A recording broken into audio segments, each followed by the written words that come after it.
Oil pulling அது எப்படி பண்ணுறது? காலையில் எழுந்ததும் எதுவும் சாப்பிடாமல் இதயம் வளத்தை வாயில ஊத்தி நல்லா கொப்பளிக்கணும், அப்புறம் அதை துப்பிடணும். இதுதான் ஆயில் புல்லிங்.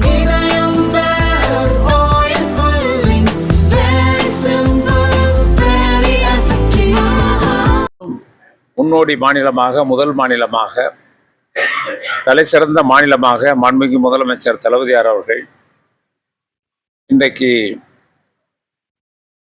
இந்திய திருநாட்டிலே சிறந்த மாநிலம், முதல் மாநிலம், எல்லா துறைகளிலும் வளர்ச்சியடைந்த மாநிலம் தமிழ்நாடு தான்.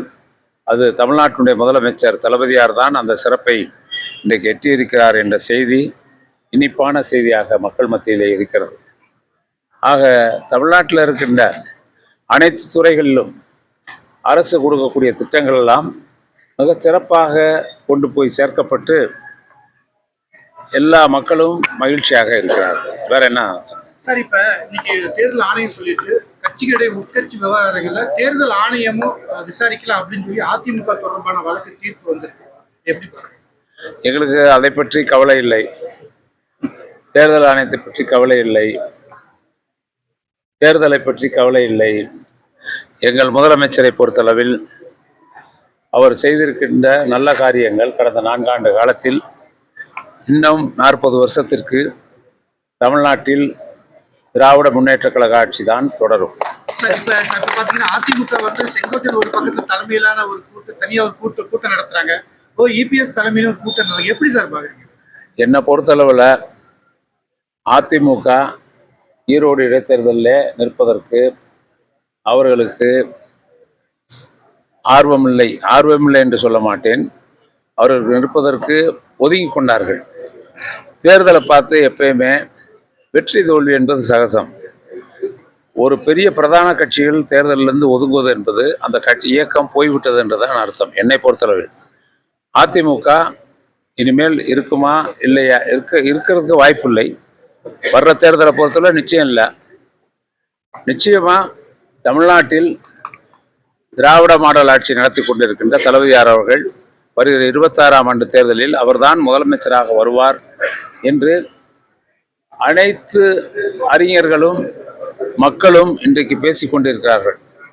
காரணம், எதிர்பார்க்குறாங்க இன்னும் அவர் நிறையா செய்வார், அதனால் அவர் தொடரணும்.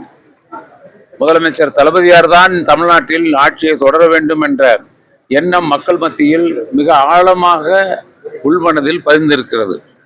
ஆகவே எந்த கட்சி பற்றி கவலை இல்லை, எந்த இயக்கமும் தமிழ்நாட்டில் இல்லை. இனிமேல் திராவிட மாடல் ஆட்சியை, அண்ணா கொண்டு வந்த ஆட்சியை, பெரியார் கொண்டு வந்த ஆட்சியை தொடர்ந்து நடக்கும். வேற எந்த கட்சிக்கும் இடம் இல்லை தமிழ்நாட்டில். அவ்வளோதான். திமுகவுக்கு எந்த வெற்றியும் பாதிக்காது. ஒன்று, பிரசாந்த் கிஷோர் திமுகவுக்கு அவர் வந்ததுனால தான் வெற்றி அடைய கிடையாது.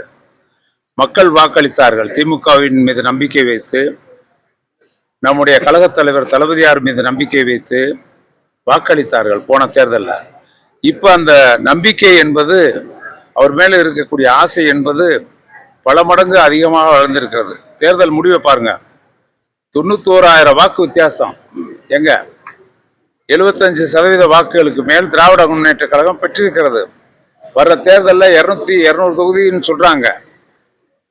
200 தொகுதி தான் நம்ம இலக்கு என்று சொல்லியிருக்கார்கள். ஆனால் 234 தொகுதிகளிலும் திராவிட முன்னேற்ற கழகம் வெற்றி பெறுவதற்கு வாய்ப்பு இருக்கிறது. விஜய் ஒரு மாற்று சக்தியாகவும் ஒரு எதிர்ப்பு சக்தியா மாறுவர வாய்ப்பு நிச்சயமா எனக்கு தெரியல, அது தெரியல. காரணம், அவர் சினிமா நடிகர், ரசிகர் இருப்பாங்க. மக்கள் சினிமா வேறு, எம்ஜிஆர் காலத்தோடு போச்சு. இப்பெல்லாம் பிரித்து பார்க்குறாங்க. சினிமாவை அரசியலோடு கலப்பதில்லை. ஆகவே முதிர்ந்த வாக்காளர்கள் மட்டுமல்லாமல் இளைஞர்கள் கூட, படித்தவர்கள் கூட வாக்களிப்பதற்கு தயாராக இல்லை. ஏதோ அவருடைய ரசிகர்கள் அவங்க இருப்பாங்க. அவங்களுக்கு நிச்சயமா வெற்றியை நிர்ணயிக்கக்கூடிய அளவிற்கு அவங்களுக்கு வாக்கு வங்கி இல்லை. நிச்சயமாக இல்லை, இல்லவே இல்லை. சட்டமன்ற தேர்தலில் திட்டவட்டமாக சொல்கிறேன், 4 முனை 5 முனை போட்டி உறுதி. 5 முனைங்கிறது உறுதி. திட்டப்பட்ட 4 உறுதி. 4, 5. அப்ப திமுக 75% வாங்கினா பூரா கட்சிக்கு டெபாசிட் போகும். யாருமே எதிரி இல்லை. மக்கள் தான் எங்கள் இயக்கமாக இருக்கிறார்கள். மக்கள் சக்தியாக திராவிட முன்னேற்ற கழகம் உருவாகி இருக்கிறது. ஜனநாயகத்தில் மக்கள் சக்திக்கு எதிரானது எதுவுமே இல்லை. அவ்வளவுதான்.